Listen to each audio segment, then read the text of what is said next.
بسم اللہ الرحمن الرحیم 10th اردو۔ پیارے بچوں، السلام علیکم ورحمۃ اللہ وبرکاتہ۔ آج ہم پڑھنے جا رہے ہیں مرزا غالب کے حالات زندگی اور خصوصیاتی کلام۔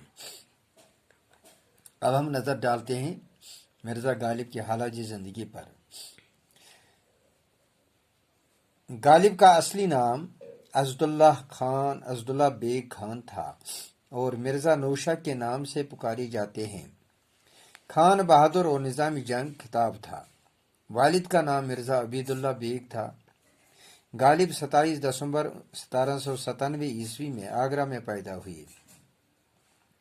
غالب کے والد کا انتقال ان کے بچپن میں ہی ہوا۔ چچا نصر اللہ بیگ نے ان کی پرورش کی۔ غالب کی ابتدائی تعلیم آگرہ میں ہوئی۔ انہوں نے مولوی محمد معظم اور فارسی زبان کے عالم ملا عبدالصمد سے عربی اور فارسی سیکھی۔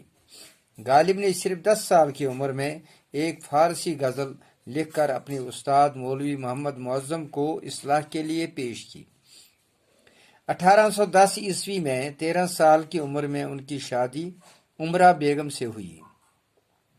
1812 عیسوی میں غالب آگرہ چھوڑ کر دہلی آ گئے اور کوچہ بلی ماران میں تا آخری عمر قیام کیا۔ غالب زندگی بھر مالی مشکلات سے دوچار رہے۔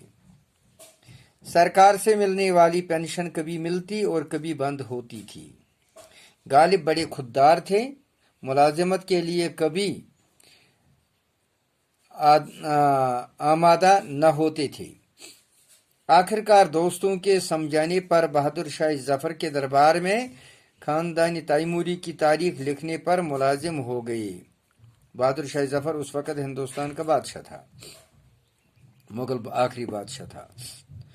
غالب نے 1857 عیسوی کا غدر اپنی آنکھوں سے دیکھا تھا، یعنی جنگ جو ہوئی 1857 عیسوی میں انگریزوں کے خلاف، تو اس نے اپنی آنکھوں سے دیکھا۔ اس دوران ان کی حالت پھر خستہ ہو گئی۔ آخر رامپور کے نواب یوسف علی خان نے ان کی غالب کے لیے 100 روپے ماہوار وظیفہ مقرر کیا۔ غالب عقیدے کے اعتبار سے اثنا عشری شیعہ تھے۔ یہ شیعوں کا ایک فرقہ ہے، وہاں 12 فرقے ہیں، ان میں ایک فرقہ ہے آخری اثنا عشری فرقہ، یعنی 12واں فرقہ۔ لیکن مذہب کے معاملے میں آزاد خیال تھے، یعنی وہ زیادہ مذہب کے پابند نہیں تھے۔ غالب کا انتقال 15 فروری 1869 عیسوی کو دہلی میں ہوا۔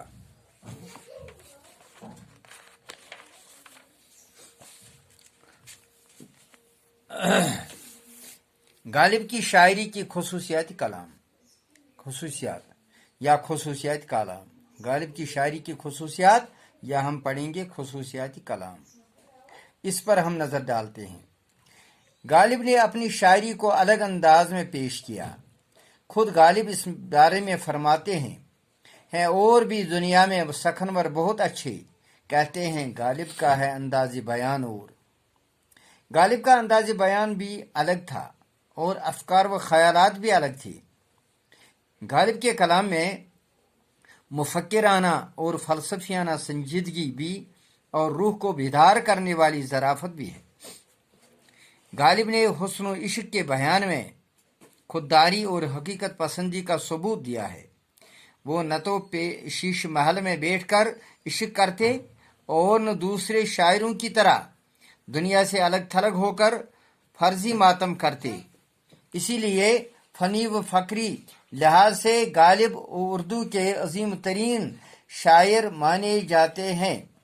پروفیسر رشید احمد صدیقی نے کہا ہے، جس نے غالب کا مطالعہ نہیں کیا وہ بد ذوق ہے۔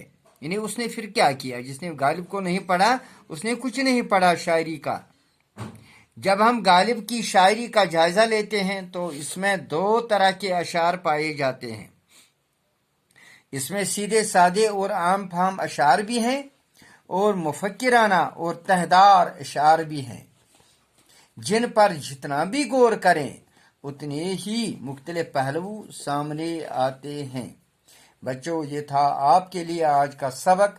مجھے امید ہے آپ نے اچھی طرح سن لیا ہوگا اور آپ اس کو اپنی کاپیوں پر درج کر کے رکھیں گے تاکہ آپ اچھی طرح سے امتحان میں کامیاب ہو جاؤ گے. شکریہ. خدا حافظ.